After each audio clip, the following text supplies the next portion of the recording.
everyone stays up to date. Okay, I'm ready.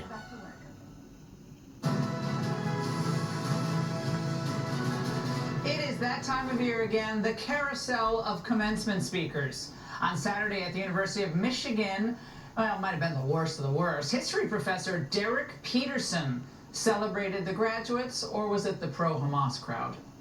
Speaking for the pro-Palestinian student activists.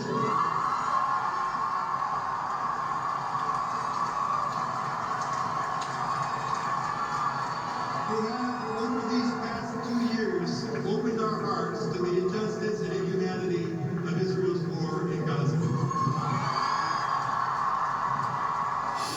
Here to react, William Jacobson, Cornell law professor. Professor, great to see you tonight. The University of Michigan's president ended up apologizing for the faculty member's comments, saying that he deviated from the remarks he shared before the ceremony. Does that ever get conservatives off when they say something that offends people? No, in fact, if you're conservative on a campus, if you're lucky enough to be one of the few conservatives who gets hired on a campus, then no, nothing is forgiven. And that's really the problem here. What this professor did was a hijacking. He deviated from his remarks. He was brought there for a particular purpose. He apparently got his remarks either approved or ran them by people, and then he hijacked the ceremony. Unfortunately, this is happening throughout academia. Academia has been hijacked by radicals, hijacked by anti-Israel radicals, hijacked by anti-American radicals. And they may not be the majority, but they're in positions of power. This is the outgoing faculty chair of the faculty senate. And so this is an important person. And he used his 3 minutes of fame, and I did watch his whole speech. He used his 3 minutes of fame to slam Israel. Yeah, I mean, but that's like throwing out lines to the cheap seats, right? You know you're going to get applause.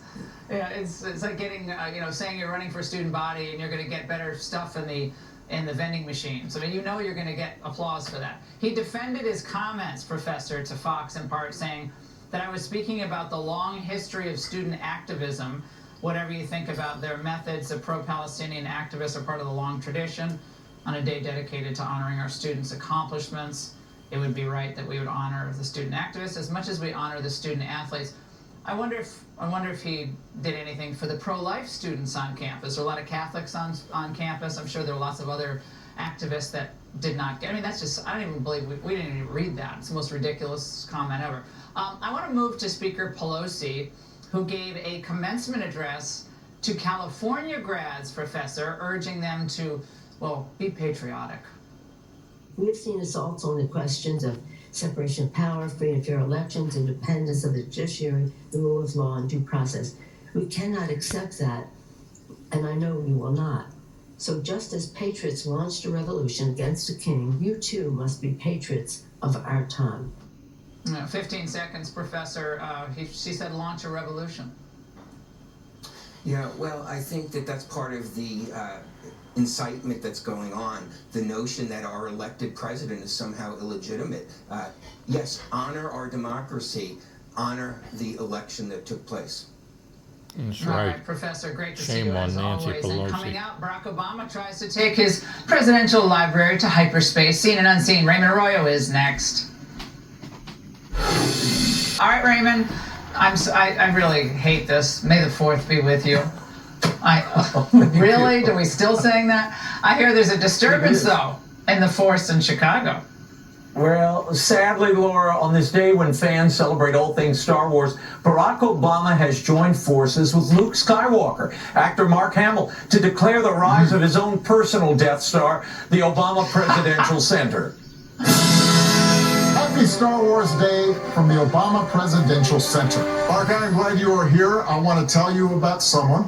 Okay. A young person born into ordinary circumstances, but restless, unsatisfied. They join a scrappy group of underdogs and set out to change things. By blowing up a giant space laser? Mark, this is not about you. As wonderful as you are, this is about them.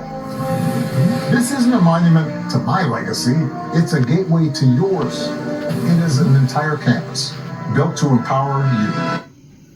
Oh, please, may the farce be with you, Laura. Look, It's all about him and his legacy. As my wife said when she saw this, the Obama Library looks like a public toilet on Tatooine. I mean, if the Empire had a galactic dumpster, this would be That it. is heinous. Poor Chicago. No, Wow. well, first of all, God bless Mark Hamill, but it's like he's like Obi-Wan Kenobi.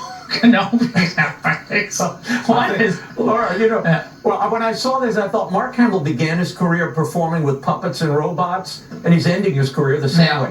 What can you say? The Empire strikes out is what I think you'd But say. Raymond, I prefer to hear my favorite character on May 4th, which is Chewbacca.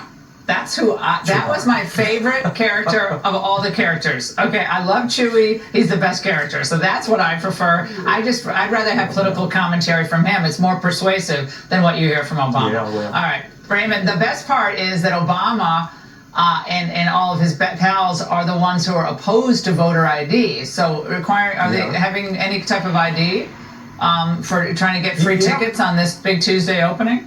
Yeah, they're requiring people, if you're an Illinois resident, you have to show a form of ID to get the free ticket. So they're for entrance ID, just not voter ID, Laura. And I've got to get to this. Secretary of State Marco Rubio had a busy week, or is going to. The Holy See has confirmed he'll meet with Pope Leo at the Vatican on Thursday.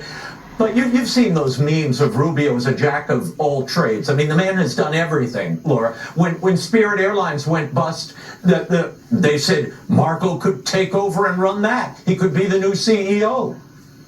Well, when it was announced that the White House was expanding their beekeeping program, wasn't? Yes. That was like So the beekeeper showed up. Yeah. He was even floated. He was even floated as a new interim leader of Iran. You never know. But look, this weekend, Rubio showed off a new skill, DJ Marco. He was spotted DJing at a family wedding. So he's the State Department, the National Archives. If I were the Pope, I'd guard the white cassocks and the red shoes. You never know what Marco might try his hand at next. Raymond, some interesting bishops being named recently. I better hold my tongue, or I'll say something. Yeah. You're going to get us both in a lot of trouble, Ingrid. No, Ray. I don't know. Chicago's a great city. That's all I'm going to say. Chicago's a great city. Doesn't mean I agree with everything coming out of Chicago, but it's a great, beautiful city. All right, maybe Marco can set him straight. I can't wait for your report from the Obama Library. I can't wait. We're going together, but we don't have ID. I don't know what we're going to do there, Raymond. Oh my gosh.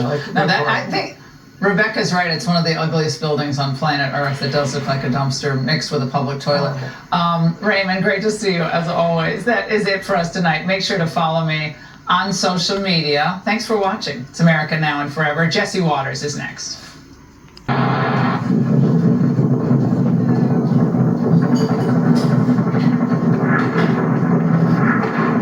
The United States moves to secure the strait. Iran launches missiles. Here we go.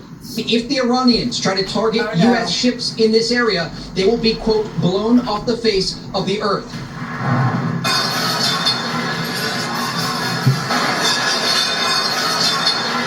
A judge apologizes to the guy who